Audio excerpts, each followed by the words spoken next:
Good evening and welcome to this week's edition of MER, Men's Equal Rights.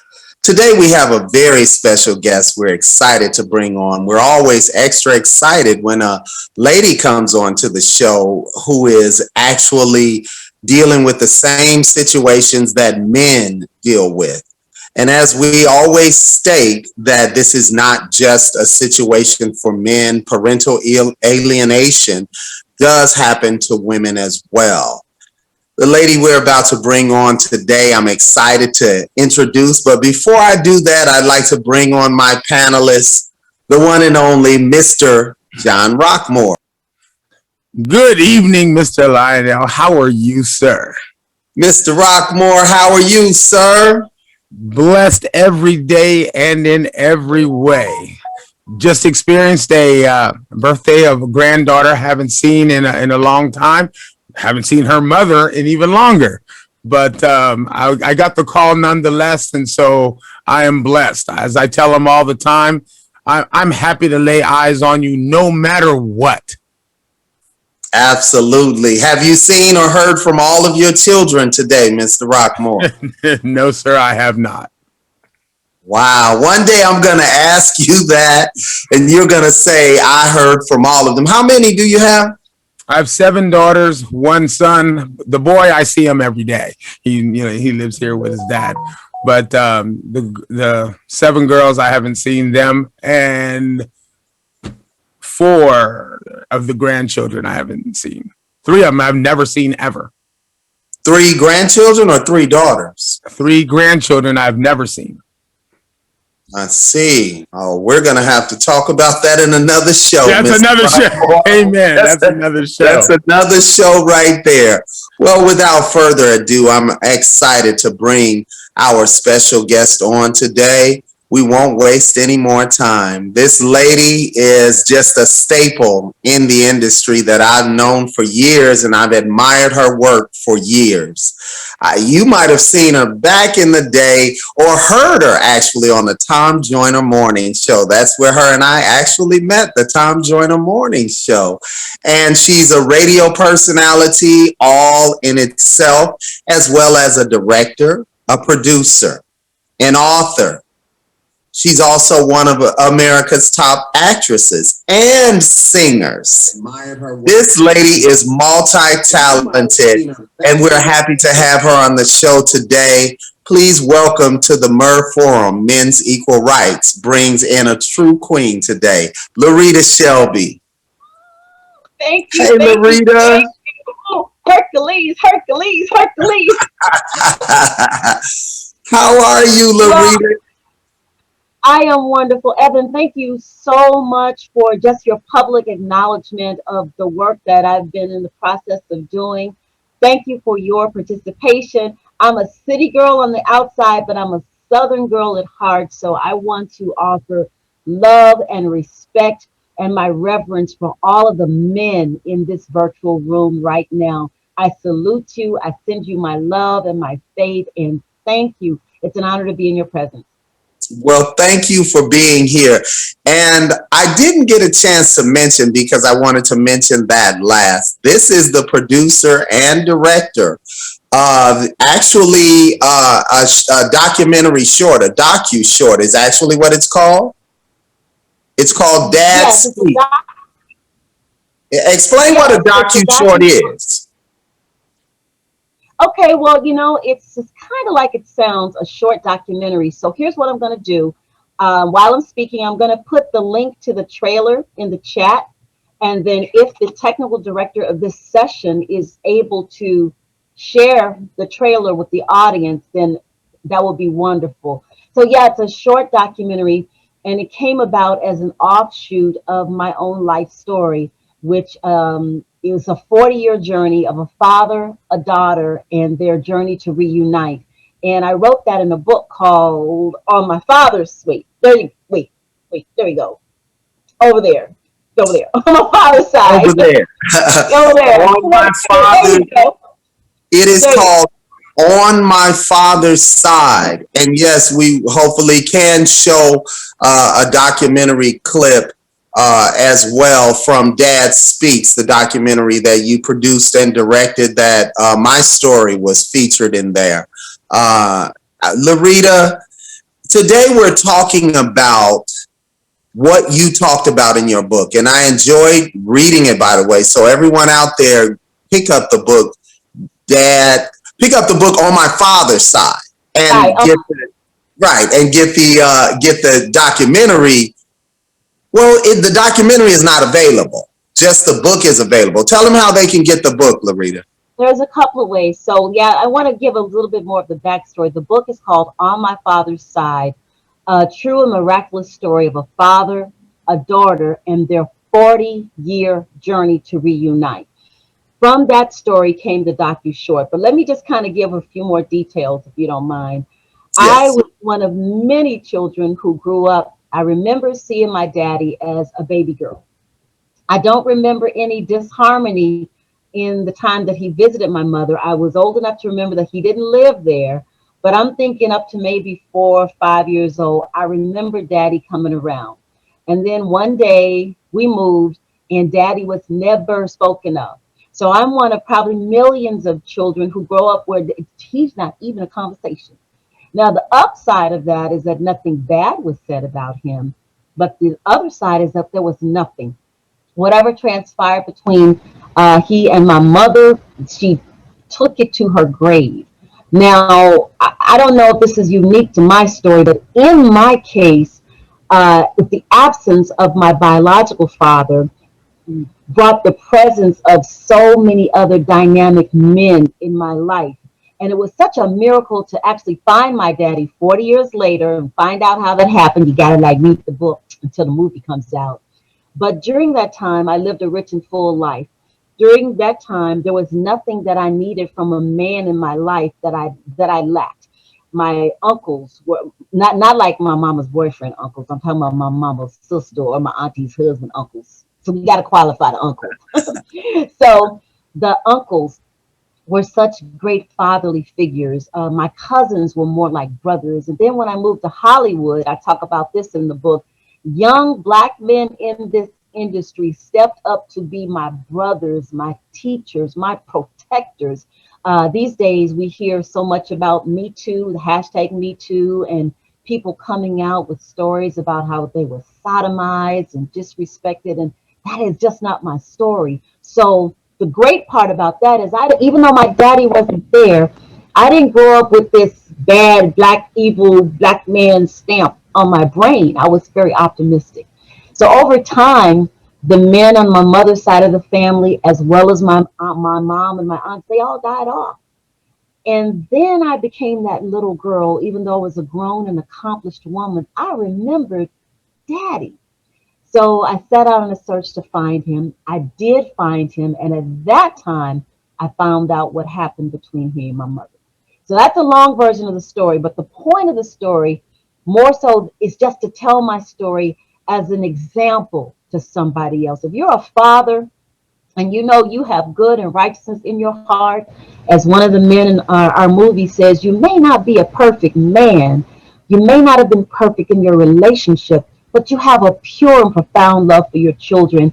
I say to you, have faith, because that child will search you out in time. And now they got ancestry.com. You can put your little DNA and the Q-tip, send it off. So I'll let you jump in with the question, but I wanted to give that backstory. That was the novel that is now going to be a movie. And as I was promoting the book, I had men who would lean in to me, and some famous men who I won't say who they are, and say, well, I never knew who my daddy was, or yeah, I got a daughter out there, and I haven't seen her in 7 years, or yeah, I got a child, and and I fell behind on child support, so I haven't been able to see her.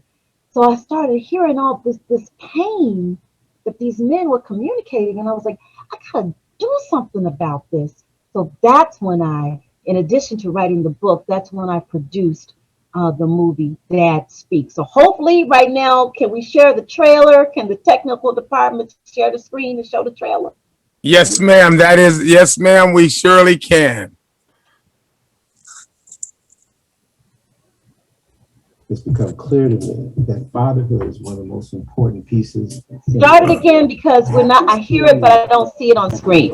You walk into family court, you'll hear a lot of fathers saying, Start from the beginning, please. I just want to see my. It's become clear to me that fatherhood is one of the most important pieces in the urban family. What happens to a man in family court? When you walk into family court, you'll hear a lot of fathers saying, I just want to see my kids. I just want to see my kids. I didn't know where my daddy was. I didn't know what happened to my daddy. I've had children disclose to me, I know my dad has other kids and he sees them all the time, but he never sees me. So I open my bedroom doors. Police are strategically placed in my home with guns telling me to walk down the stairs backwards. A lot of people think that it's always the man who is out in the game. Don't hate the man more than you love your children. Struggle forth, but struggle forth in love.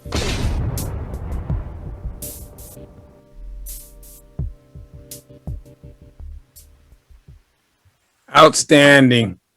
Yes. And actually, that particular documentary was featured in the Las Vegas Film Festival before the pandemic hit and shut everything down. We were actually on our way into all of the festivals thanks to Larita and her hard work. And then the pandemic came in. Larita, today our show focuses on topics such as the effects of an absentee father in a girl's life. And you are one of those girls that actually had to be raised without her father. And first, I'd like you to share the reason that you know now today why you were raised without your father, if you do know that. And then secondly, I'd like you to talk about parental alienation from a child's perspective, because your father was in your life and then all of a sudden he's gone. And that had to affect you. Yes, yes. So what I learned from this experience, and even in writing my book, is that from writing the book and producing the movie, and what I want the world to know is that all absentee fathers are not created equal. That's number one. All absentee fathers are, generally lumped into one category, and that's not the case. You gotta do your best to seek out the truth of your story. In my case, if this is going to be a spoiler alert to the book, I won't give all the details, but in my case, my father had suffered, we'll call it a medical. There was some type of a medical crisis. And I believe to this day that my mother died believing that she was just abandoned with this child. Now, I'm not going to tell my real age, but I was truly proud to say I was born in the 60s. And in the 60s, and my grandfather was a preacher, a Baptist preacher. So you can imagine what she faced as a woman who had a child out of wedlock. And then my mother could be somewhat of a recluse and a loner. So the bottom line is, in Dad Speak, we have a minister, we have a psychologist, we have forefathers who are brave enough to tell their story, to get to the heart of the matter. So that's what happened in my case. But whatever, the separation was so devastating that my mother did not talk about it. She didn't even tell her sisters what happened, so I never knew. So now, to answer your question about childhood alienation, yes, in the presence of these other great men, and may I add teachers and ministers, I did wonder, well, what mom, actually, I didn't ask my mother for years, but I asked my auntie, what about my daddy? Oh, we don't talk about those things. And I finally asked my mother, before she died, and she just said, "Oh, child, you just don't want to hear about that," and then nothing. So what I did learn, because I did not give up, from my father's family, I found out that I believe that my mother was the only woman that my father had ever loved. Because the medical crisis left my father somewhat mentally impaired, he told his family for 40 years, "I have a daughter." And they said, "Man, you crazy. You just crazy. You just talking." They made fun of him. My daddy would see other children, in this absence, who would have been 8 when I was 8, or 12 when I was 12, or 14, and he would call them by my name, and his family said, "You're crazy. Stop claiming other people's children," until I turned up. And in my case, as Evan intimated, at one point I was on the radio in 150 United States markets and in 57 countries around the world on the Armed Forces Network, saying my name every time I'm on the air. I had family members who would hear my name and still not connect that this might be the Larita that Uncle Calvin is talking about. I have family members that saw me in this movie, South Central. Yes, I was OG Bobby Johnson's girl. Saw my name on the screen, but still didn't say, Uncle Calvin said he had a daughter and her name was Larita. So it's bittersweet. What I decided to do with the pain, instead of focusing on the pain, was to empower people. Number one, if you're the child that was abandoned, and you might have been told one story from mom and them and auntie and them, stay open-minded. Maybe Papa was a Rolling Stone. Maybe he was not the salt of the earth, but stay open-minded. If he has a heart for you, if he has a heart to atone, stay open-minded. If you're a father, and through Dad speaking, I thank you, Evan, I had no idea the amount of pain that men were walking around with. And yes, before COVID, we had a mission. We want as many men's group to find out about this movie, find out about the book. Now, I'll let you jump in because I get passionate and I'll go on and on. But I did get a very unique perspective on parenthood as a result of writing the book. So, Okay, well, in what you just said was actual parental alienation. They actually alienated you from your father.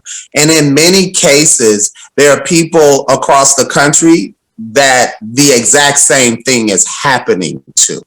And they need to hear how you navigated that. Like when you were talking about you took that energy and you made it positive and you use it in a positive way by writing the book and creating the docu-short Dad Speaks. You said something that touched my heart, and that was, you said the father's story is not always what one thinks, but most of the time people think it's negative. And they think, oh, he's a deadbeat, or oh, he's all of these things. And I've never been any of those things. And I haven't seen my children for 7 years. And I gave away a lot of their brand new toys that I had bought them thinking I would be able to see them. I gave those away today, actually just before I came on air, and made a bunch of kids happy that were less fortunate.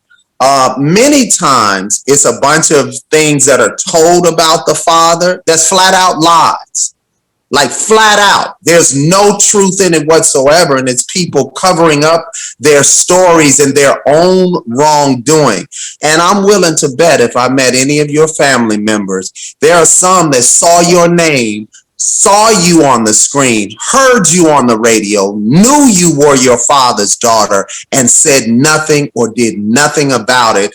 And to this day, it sounds like you don't really know why your mother's family alienated you from your father's family. It sounds like you don't know. well, here's the deal. I want to put some correction there.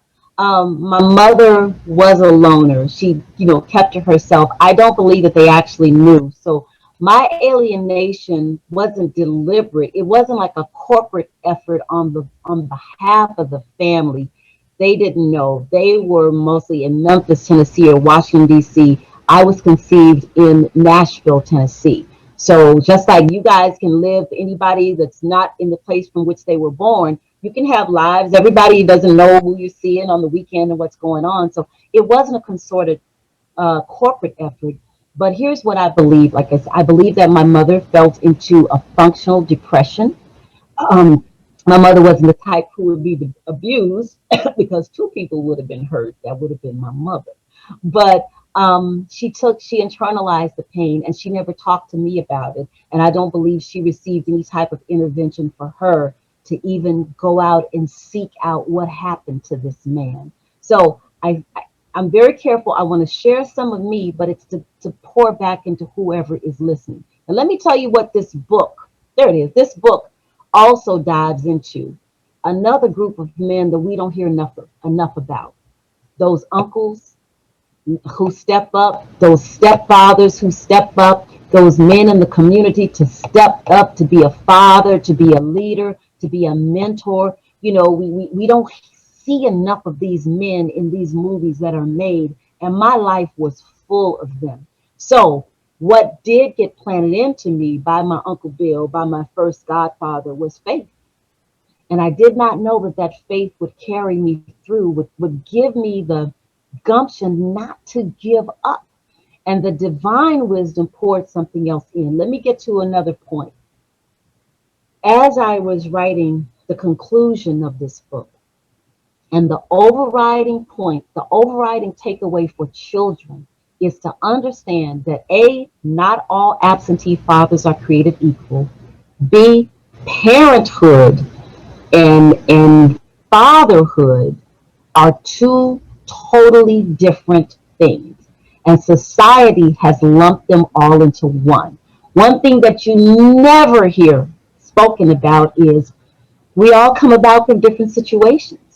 Some people are in a happy, healthy relationship. The children are planned, they are conceived, and these two people have committed from day one to be a part of this third person's life. There are some that were oops.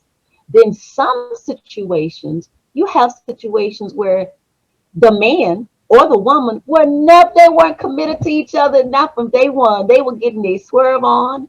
And now 9 months later, we're expecting a person who has never committed to anything or anyone. We're expecting a person who did not present himself as spiritually, mentally, emotionally available to you, let alone your child. Now you're creating a child who's going to be mad at this dude who never was that dude.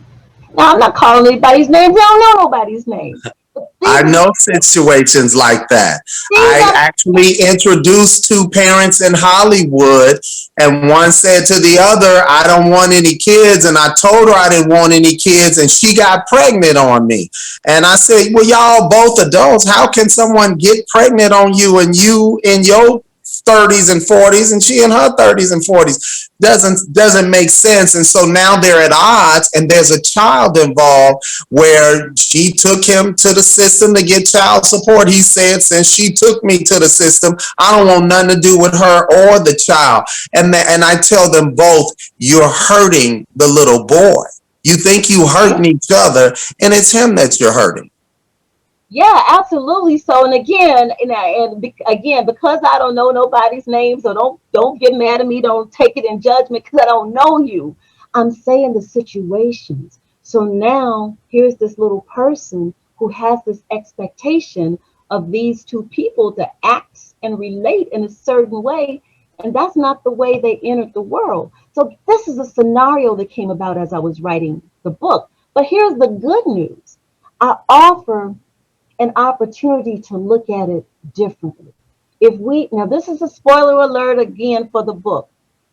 If we can look at our mother or father, not as these perfect beings who are supposed to always act a certain way, provide a certain way, if we can just look at them as a mode of transportation to the planet Earth. It got me from wherever I was before I landed on Earth. Now I'm at Earth. In some cases, some people get a twofer. They get parents and they get a mom and a father. Parenthood, that's a spirit. That's a job. That's an opportunity. So if I can just encourage young people just to look at these people differently, not as, and again, one thing that I put in my book as I was piecing this together, long before I met my dad, the spirit gave me another point of view. It says, I don't know where daddy is, but I really don't know the conditions under which my mama raised her skirt. And that's my mother, with the highest level of respect and love for her.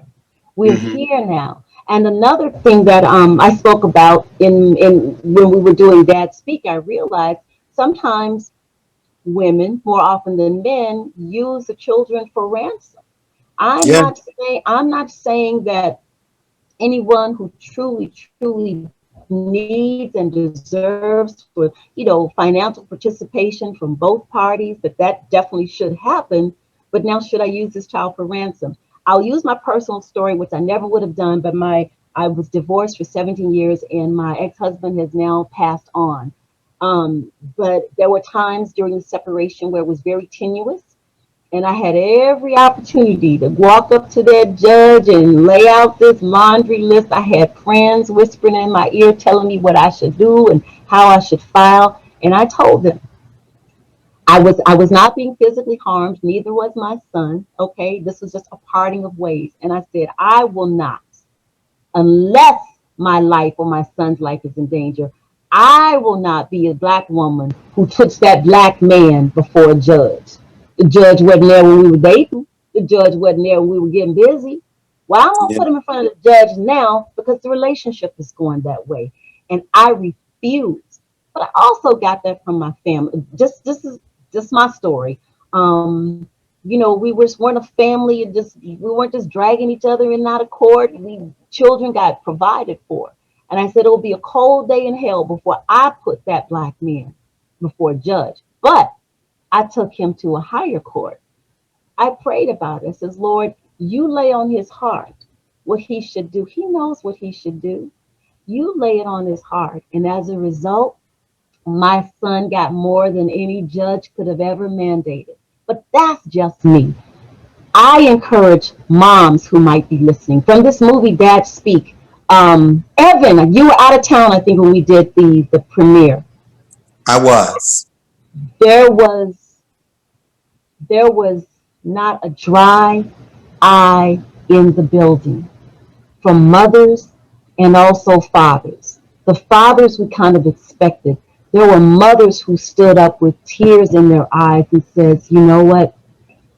I need to rethink how I'm communicating to my child about their absent father. This helps me to understand now. I've had a confession from someone who had seen the movie who says, you know what? I'm now going to go get some intervention so I can be a better man, a better person for my next relationship. So that's the skinny. Stop me because I go on and on and on. Well, that's why you here, and you are an amazing woman. And had I married a woman like you, Larita, I wouldn't be searching for my children. And I enjoyed being a parent. I am an excellent father. You know that. I don't have to tell you. And I love my children. Had I married a woman like you, I wouldn't even be in this situation. But obviously, that was not God's will, and that wasn't my journey. This is my journey, and that's why we're doing what we're doing. And I commend you, Larita, for being strong and standing up. Because you were not one of those young ladies that was dealing with daddy issues because you were surrounded by so many positive male figures who stepped in his position. What would you say to the women who do have daddy issues that do not have those positive male influences? Because there are more of them than women like you. Oh my gosh, that is such a great and loaded question. So you give me a time frame on this because I'll be speaking on this one like Shirley Caesar. So please. This is an hour show. Oh man, if I can just share something personal, this kind of springboards from the heartfelt conversation that you and I had a couple of days ago. And basically, it had to do with values. The question really lends itself to where we get our values and our self-worth. And yes, you are absolutely right. The truly the first man that a little girl should ever love should be her daddy, or somebody that's standing in the gap for daddy. And yes, my heart goes out to you if you are from a very dysfunctional situation where there was nothing negative on either side. So if I can just take this moment just to say, hey, young lady or older lady or middle-aged lady, that you are beautiful, you are precious, you are valuable. You know, seek out work, seek out that which honors you. You know, I am not for children's part on the Zoom, but I was a little goody two shoe girl. And but even when I came to Hollywood and my big brothers were like, "You mean you're the little good?" They protected me. But as I say now, in my life, I had men who told me that whatever I had, that it was special and it wasn't for everybody. But now the images that they see, the music that they hear, it's kind of like anything goes, do what you feel. So I believe that deep inside of you, you'll know when something is right and you'll know when it's wrong. Even if you don't know what's completely right, you'll know when something isn't fit. So just seek out truth, seek out wisdom, seek out something that honors you. Nowadays, anybody, no matter what age you are, you got something called Google and YouTube.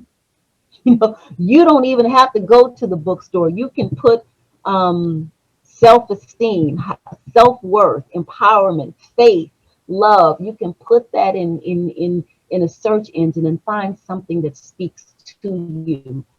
Now, here's something else that I say to fathers that again may be hurting because of your situation. I believe in the divine principle of faith and the divine principle of sowing and reaping. Then you sow love. If you can't get to your own kids, then you get busy with another organization. You sow. What goes in comes out. What goes up comes down. And it will not return to you void. I tell my own son, who's 23 right now, and sometimes when he's feeling himself, I'll say, son, my love for children doesn't begin and doesn't end with you. I will sow into your life, but you will not be the only child that I sow into. So parenting can also be a very selfish entity. You don't think about anybody's kids but yours. You don't do for anybody's kids but yours. But if you can't get to yours, find somebody else to sow into, because that'll build up your faith. And then lastly, you have the power of your art, your words, your music. Put it into something. The great Les Brown says, whatever you're seeking is seeking you. So I'm honored to be here with you all today, just to tell my story. And again, I found my father against all possible physical odds. Everybody that I thought could help me, I bet if they knew anything, they were already dead and gone, and I still found it. And get this, even if you don't find the person that you're looking for, there's still love somewhere in that lineage. Somewhere in that lineage. When I found my daddy and he lived for about a year and a half after that, I wasn't looking for aunties and uncles and cousins. There were people who showed up to say, I love you, just because we were family. They didn't care nothing about what had happened between my mama and my daddy and them way back in the day. So don't get locked on how love can rewrite a victorious story for you. And for you men who are in a situation right now, you got to think about everybody here that was born in the 60s, maybe the 70s or before. Think about the music that we heard. It was about love. It was about respect. You know, I want to know your name. Hey, Yeah. girl, what's your name? It was about courtship.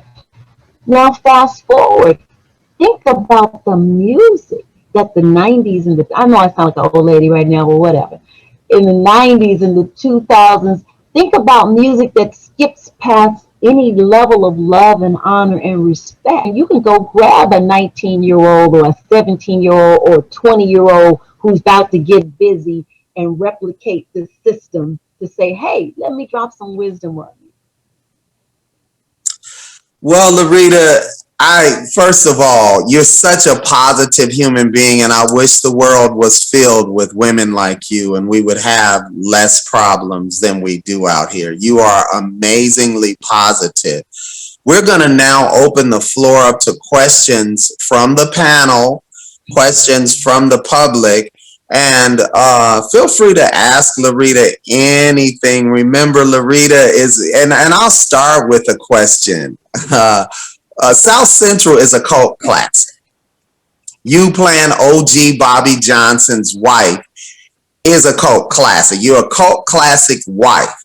But you played the wife of a gang in the leader of a gang in South Central. You played his wife.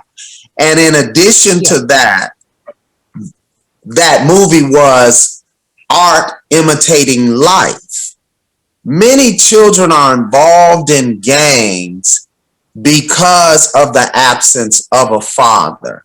When you were on the set with Glenn Plummer and the rest of the entire group of guys there, did they understand that sentiment, and were you all sensitive to the fact that this is a movie about fathers who are absent and how it affects the Black community and the community at large? Oh man, what a wonderful and great question. So we made we made South Central in 1990, end of 1991. It came out in 92. Because of my role, I actually wasn't on set a lot of the days with all the guys. But here's what I learned about, again, this group of men. I got to star in the movie with my Hollywood big brother, Reginald T. Dorsey. I starred as OG Bobby Johnson's girl in this movie. And actually, let me give you a little bit of a backstory. The movie didn't get the box office love that we wanted for two reasons. We came behind the Rodney King uprising, and then also it was perceived that Oliver Stone and this white director were conspiring to make this movie about hood life. And that's not exactly true. The movie came from the book Crips, which was written by Donald Bakir, who is an educator at Washington High School, who year after year saw massive population of the student body being murdered, and mostly young Black men. And he wanted to do something about it. And it was because of Steve Anderson and Oliver Stone that they believed in Donald Bakir's story. That's how it got to the screen. Now, once we're on the movie set, it was because of the insight that Glenn Plummer, OG Bobby Johnson had, Byron Menz, Reginald T. Dorsey. It was what the truth that these Black men brought to the role that says, y'all wrote it like this, but we need to play it like this because we need to offer a solution. And yes, for many young men who were living in homes without a father, they clung to gang life. If you're not familiar with the movie, that movie is also about fatherhood and mentorship. Because in the absence of OG Bobby Johnson's father, he met with the older and wiser man played by Carl Lumbly in prison, who schooled him. And he said, number one, get some faith. Number two, knowledge of self. Number three, emancipate yourself. Go back out into the community and save your own children. So that is why I said yes to that movie, because that movie that was in my life. I didn't know about that. And I didn't, as much as I wanted to be a successful actress, I didn't want to just take any role just for the sake of fame and fortune, especially if it was something that glorified the stereotypes and the ills without offering a solution. So that's why I said yes. And it has stood the test of time. It absolutely has, and many people are watching it to this day. And it was about fatherhood and a man stepping up and coming into his own and becoming an actual good father and saving his son's life. With that said, Mr. Rockmore, I know you have many questions and questions coming from the panel and from the public. Go ahead, Mr. Rockmore. We absolutely do. Before that, though, I want to say congratulations on a 30-year plus career, being busy the entire time. God bless you, especially since you don't look like you've been able to do 30 years worth of nothing. Looking like your mid-20s and everything else. You wearing it well, and truly you are blessed. We want to thank the many people that are sending in the questions. We want to invite them to absolutely share and like, because we want people to go out and get on my Father's side. We want to make sure that people go and stream on myfathersside.com. We want to make sure that they go and see the documentary. Dad Speak. Thank you, Dad Speak, as I'm trying to get my notes together. Anyway, my first question is, and this is my personal one. I'm gonna get to y'all people.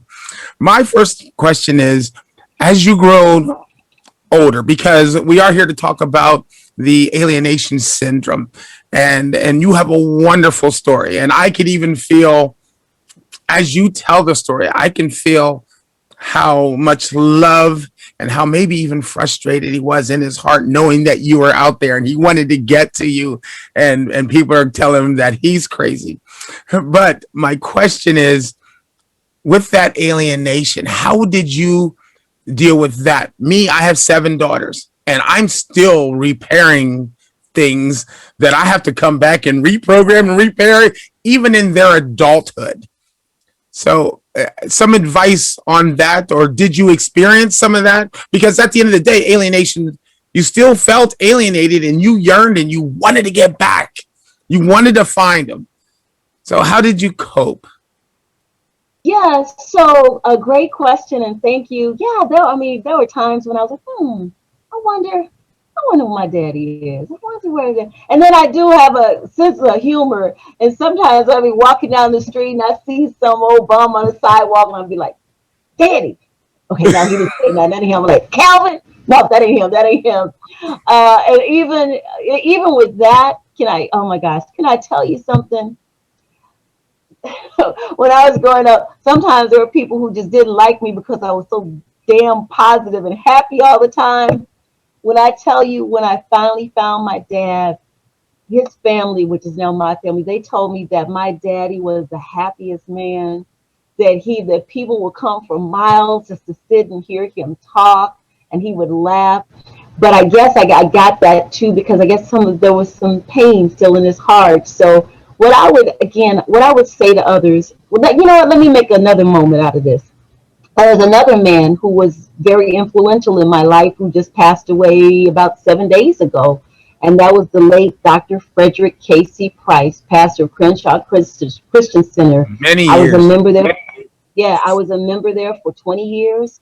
I didn't seek to be known in the church. And, I came to sit down, shut up, and listen. And his main words were, we walk by faith, not by. Matter of fact, hold up. Bam, right here. Bam, right there. Shouting out to my late pastor, Dr. Frederick Casey Price, right? He taught us. We know and love him. We definitely love Dr. Price. To walk by faith and not by sight. Like, come on, men, women, fathers, mothers, come on, people. Look who we are as a people in these United States of America. So are you saying you walked by faith that someday you would see your father again? Yeah, well, you just have to have faith. You have to have faith through the good days, the bad days, the in-between. I just believed that I would find him. Now, because of my faith, I accepted that, you know what? It can go many ways. It could be like, we don't know. No, I don't know you. I don't want to know you, ma'am. Miss me with that. Bye. It could be, yeah, I know you, but we're good. Take care. Or I could have been loved and accepted. But because Amen. the men and women who were in my family, they lived by faith. I didn't see them carrying their pain around. They didn't imbue bitterness within me. I had decided that I was going to be grateful for whatever I found. Now, here's Amen. the truth. With that, I want to. Yeah. With that, I want to make sure. Fathers will acknowledge their children, even when the truth is, now we got DNA, we got, we got news popping up all the time. So if you're somebody who has been rejected, you found your truth and they've rejected you, then still, if nothing else, stand on your faith, stand on the faith of your ancestors, that you are still wonderful and special and powerful in the eyes of the Almighty. So you're saying, hold on for a second, John. I just want to be clear. You're saying some people find their father. Yes. And their father is not accepting of them, and you're encouraging them to keep the faith and keep walking with their head up. I want to share a bitterness that exists within me that you already know about, that you've been helping me through since this has been going on. The bitterness is women replace good fathers because they're angry that good father don't want to be with her. So they replace them. So when you say all these positive male figures and this, that, and the other, I'm just sharing from a male perspective. I'm a father. I'm a positive male figure. How dare they keep my kids out of my life? And it's going to be a problem if I see my kids and there's a man with them and they're calling him dad while the court and their mother has kept me out of their life. It's going to be a situation. And so I have to be honest about that. They have an excellent father right here, a father who loves them and who adores them and who wants to take care of their life and wants to take care of them and be in their life and wants to love them and protect them as a father should. And I've been kept away from them by the court and by actions presented by corrupt judges and attorneys and other people in the court, as well as their mother. And no, I'm never going to be silent about it. No, I'm never going to be happy about it until I look my children in their eyes and say, this is why your father hasn't been in your life. It ain't got nothing to do with me being as a father to you. Y'all know what I was to y'all. It's all these people that have stopped me. And so from that perspective, I want you to know you're encouraging people, but I want people out there to know too that there are good fathers. John Rockmore is a good father. I ain't seen his kids. The director of this show, good father, fighting in court to see his kids. The producers of this show, all of them back there are good fathers that have had to fight to see their kids because of what you said earlier when you said they use their children for ransom.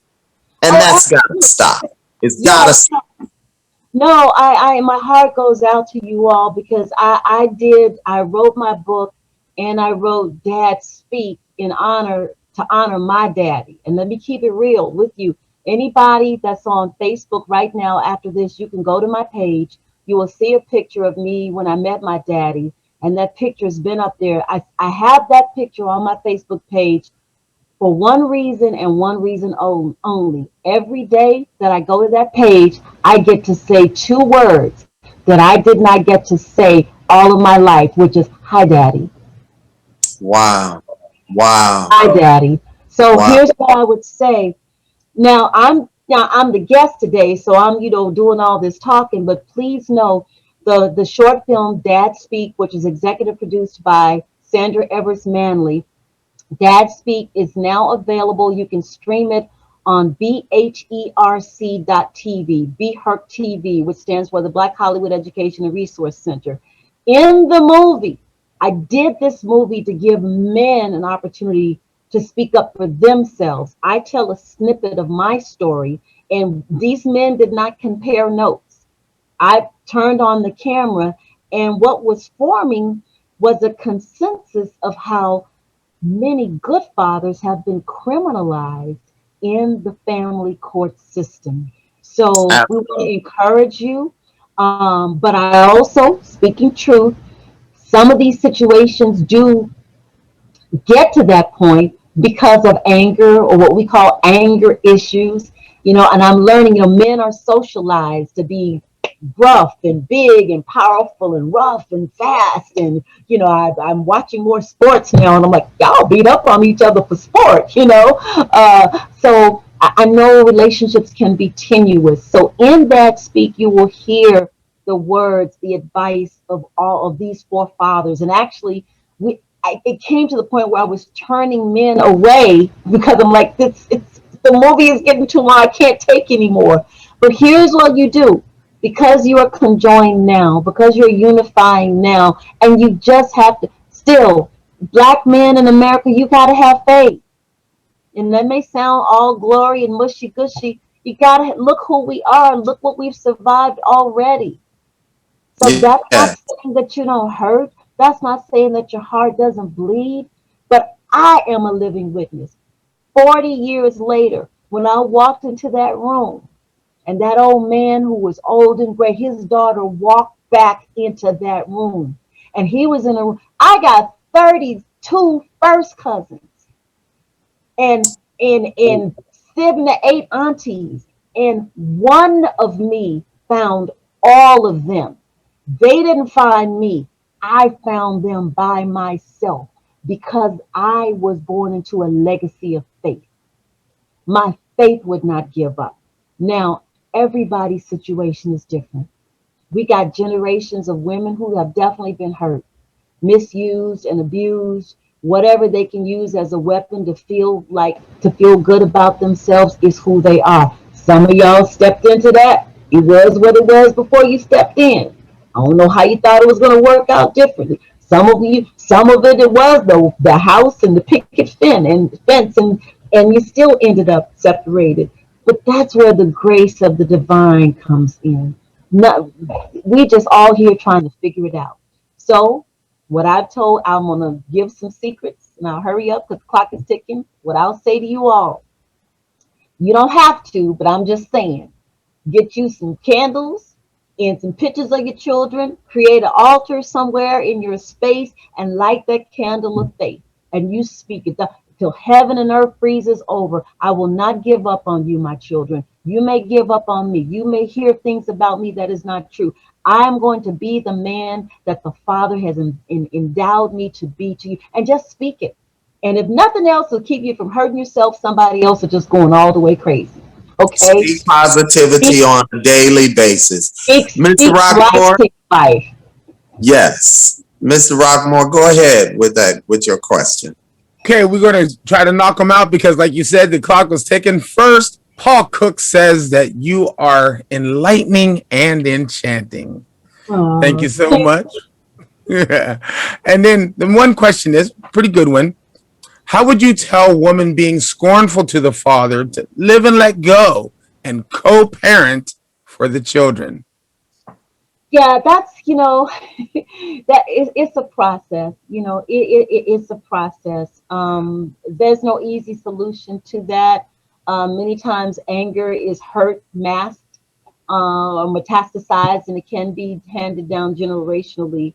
But one of the fathers, Ruffin Patterson, says it better than I ever could. He says, love your children more than you hate their father. And last and not least, where does your love and positivity come from? Because we all feel it. You're just captivating. So where does that love and positivity come from? What is your source? Oh my gosh. Well, I could say, you done with G-O-D? Yeah, you know me. So here's what I found, people. I said I was looking for daddy. I was just looking for daddy. And through that, I uncovered my family history on my father's side back to the 1700s. So when I went down to this little church in Mississippi for the first time, I'm there with my family. The preacher said, young lady, come outside, come outside. I'm like, what? He took and showed me the cornerstone of that church that was built in 1910. And he showed me the name of my great-great-grandfather, Grant Shelby. And then it all came full circle. If my great-great-grandfather had the audacity to have faith in anybody's God in 1910 in dot on the map, Mississippi, then I understood where mine came from. So that's all. We're standing on the shoulders of those who come before us. And I wrote a song about that. You're not here by yourself, okay? If you dig back into your legacy, somewhere along that line, there was a mother whose children were ripped from her arms through slavery. Somewhere in your lineage, there was a man who saw his sons sold off somewhere. That man had to go forward and keep going. That's how you got here. So it's more than what you see right now. So you have faith. Proverbs 18:21, speak life to your life. And how about this? Yes, I can encourage a woman who's full of, her heart is hard. You speak life to that situation. You put your heels in. You start a mantra of love and positivity for her. Hey lady, I'm speaking love in the universe to you. Hey lady, you just fight it. Fight it in the spirit in a different way. Because you got nothing to lose by doing it that way. I accept that, but that's hard, Larita. That's hard when someone has blatantly done you wrong and blatantly done your children wrong and continue to look into your children's face every day and blatantly lie to them. I know my children ask about me constantly. Where's our dad? What happened to our dad? And they're constantly being lied to. That's hard to just say, oh, I just want to be positive towards this lady. I'm being honest with you. These types of women are nothing like you, Larita. They are devious, calculative, and dirty, and they think they're harming us more than anything. They're looking their own children in the face and harming their own children on a daily basis, and it's gotta stop. Well, there's a lot of imbalances. So here's what I'm going to do. I'm going to speak publicly about something that I've never spoken publicly on. But let me see how I can do it. And I'll put it in the chat. 4 years ago, there was a tragedy in my own family. And it not only did it make national news, it made international news. As a family, we decided not to speak about it publicly out of protection for the family member in our family who was most impacted. And I will say this, it was the most horrible thing that you could ever imagine. And on the most horrible day, the second most horrible day of his life, my cousin's life, he stood there in a church jam-packed with news media spilling out onto the sidewalk. And he asked for forgiveness for this person who had done the most horrible thing that you could ever imagine. So I don't know, or I'm not trying to say that we're special, that we're better. That is not the point of this story. But the miraculous nature of grace and love and forgiveness in the face of it is what superseded on that day. So there's no judgment if you or anybody else is not in that space right now. I can only use my story, and in time, when my family member is ready, I'm going to have him to be a part of this conversation to say that if he can forgive that, then where are we? The hurt and the pain, that won't be erased. You can't take back that time, but just keep living. Just keep living. Okay, you may miss first, second, third, fourth, fifth grade. You may miss the senior prom. You may miss college graduation. But by faith, you may get to be the granddad to your children. By faith, some other situation could happen. And then if not, then if you close your eyes before that happened, then you still close your eyes in love and dignity, not in hurt, pain, and agony. We are people who've overcome so much. And yes, this domestic situation, it's the last frontier for us. It truly is. Because when we can repair those families and set a pathway, just so we just can have an opportunity for more cohesiveness, it'll be better. But just have the faith. That's all I can say. I'm going to put the story that I referenced in the chat. I'm not going to put it publicly, but I'm going to share it with the men in the group if you'd like to read it at your leisure. If you want to call me personally and talk about it later, then I will do that privately, but I can't do it publicly right now. Excellent. You know what I'm speaking of, right, Evan?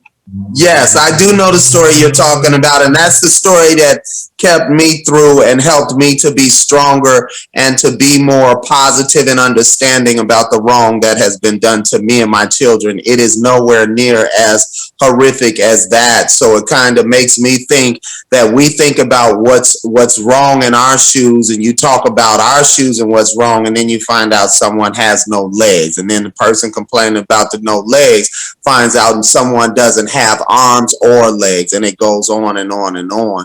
So I appreciate your positivity, Mr. Rockmore. We do have to wind down because we're coming to a close. This hour goes by very fast. Do you have one last comment or statement, and then let the people know where they can reach you? One last comment, question, or statement, and let the people know where they can reach you, Mr. Brown. One last comment.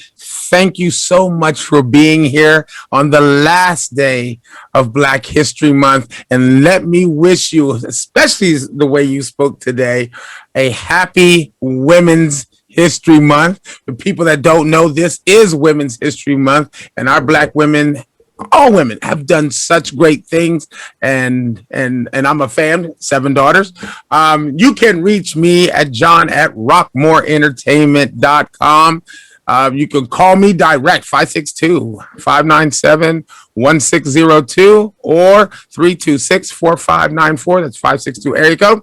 Thank you so much. I am elated. I am loving you and in love with you. Thank you so much for doing this and letting you advised, and you've helped people today. Thank you. And Larita, first let me say thank you. You know what this does for me, and you know you are definitely a person who has been a positive influence of my life from the moment that we met. I think it might be over 25 years. I don't know, 20 plus years, definitely. You have been an angel from the very beginning, and you continue to be consistent and being a good, kind child of God who's extremely productive. I don't know how you do it with the books and the acting. We just mentioned one of your acting projects. Please go to IMDb and see how much work this lady has done, as well as on the radio. And she has songs, can truly sing. She ain't just a singer. She's a singer as well as a producer, director, and executive producer. So young ladies out there, you have a positive influence right here in Larita Shelby. Tell them how they can reach you, Larita, how they can get the book, how they can get the documentary. And I personally thank you for coming on. Go ahead, Larita. Thank you so much. Well, I'd like for all of you to follow me at On My Father's Side, my Facebook page, On My Father's Side. Share your stories. It's a faith walk, and I have put something very personal and very personal and private in the chat. And so, for those of you who are struggling with any level of forgiveness, and forgiveness don't make you a wimp, it don't make you soft. It means that you're fighting with another level of faith.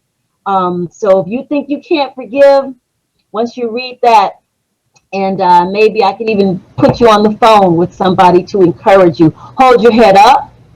Hold your head up. It ain't over till it's over. Women, ladies, if you're listening and you've been hurt or it cheated on, let's tell the truth on that. And I mean, I know how that feels. If you've been violated and you're just showing the world this other type of a being, I just want to pour my love out to you. Hold your head up. Lead with love.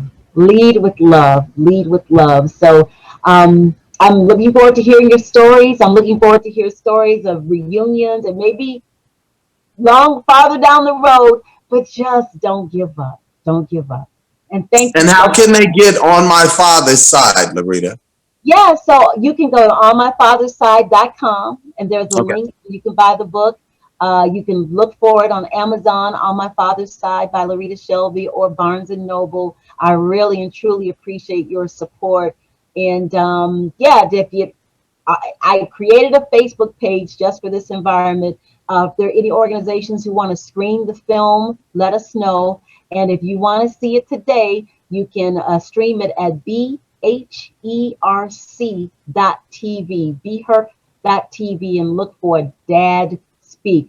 Thank you to Ruffin Patterson and Mark Winkler and Evan Lionel. Wait, is there a fourth? For telling your stories and On My Father's Side. Yeah. And thank you, Larita Shelby. And we're over time. My name is Evan Lionel at Evan Lionel on IG 2898, Evan Lionel 2898, Facebook Evan Lionel, or Men's Equal Rights Facebook and YouTube. We'd like to thank you for tuning in today. We truly appreciate your support. Please join Men's Equal Rights. Like and subscribe to the YouTube page, Men's Equal Rights. And please know, if you are a father out there searching for your kids, they are your babies and no one else's. Search for your kids. Be strong, hold your head up, and continue forward. And yes, Larita, we are learning forgiveness.